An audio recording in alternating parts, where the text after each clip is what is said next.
In my opinion, the number one reason why men don't actually experience genuine empathy is because they are too wrapped up in trying to maintain their gender. Men live their entire lives trying to prove their manhood and hold on to it desperately, where they obsess about this role that they're trying to play in society. And when they're unable to meet that social standard, they look to the women in their lives to feed them that validation. And when she can't keep up because it's like pouring into an endless bucket, she's told she doesn't love them, she doesn't appreciate them, and she's not putting in any effort. Towards the end of our relationship, when we were in couples counseling, my ex told the counselor that he didn't feel like a man in our relationship. That I used to look at him with the energy of pride and admiration, like, that's my man. But I didn't do that anymore, and it had been years since I'd done that, and because of that, he didn't feel loved and he didn't feel like a man. He didn't feel worthy or valuable within our relationship. And I know this because even in the dating advice that I subscribed to in my early 30s, I was told that in order for a man to fall in love with you, he needs to feel like a man when he's with you. He needs your admiration and your appreciation and your respect.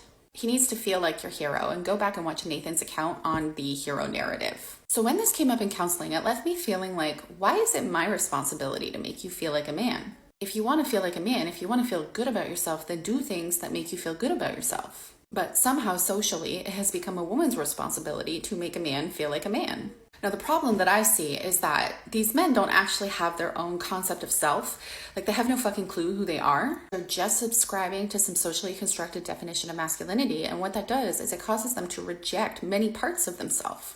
But when we reject parts of our true self, we try to ground in other people. We search for identity and worth in the eyes of how other people see us, and this applies to everybody, not just men. So when I stopped looking at my partner with admiration and respect because he was behaving in ways that were not admirable nor respectful, because he lacked empathy in every other one of the higher executive functions that exist in the prefrontal cortex, it was reflected back to him. So then those feelings of shame washed all over him, and I was the problem because I was making him feel that way and I needed to fix it. But what he didn't realize, and what most men don't realize, is the icky feelings he was having wasn't because of me. It was because he was thinking in thoughts and behaving in ways that go against his true authentic self. They were his body's message saying, hey, your beliefs and values are fucked. It's time to self-reflect. In healing spaces, we learn that in order to feel whole, you must accept every part of yourself. So why do men not have empathy? Because they misunderstand the concept of self-acceptance. Self-acceptance isn't, this is who I am, take me or leave me.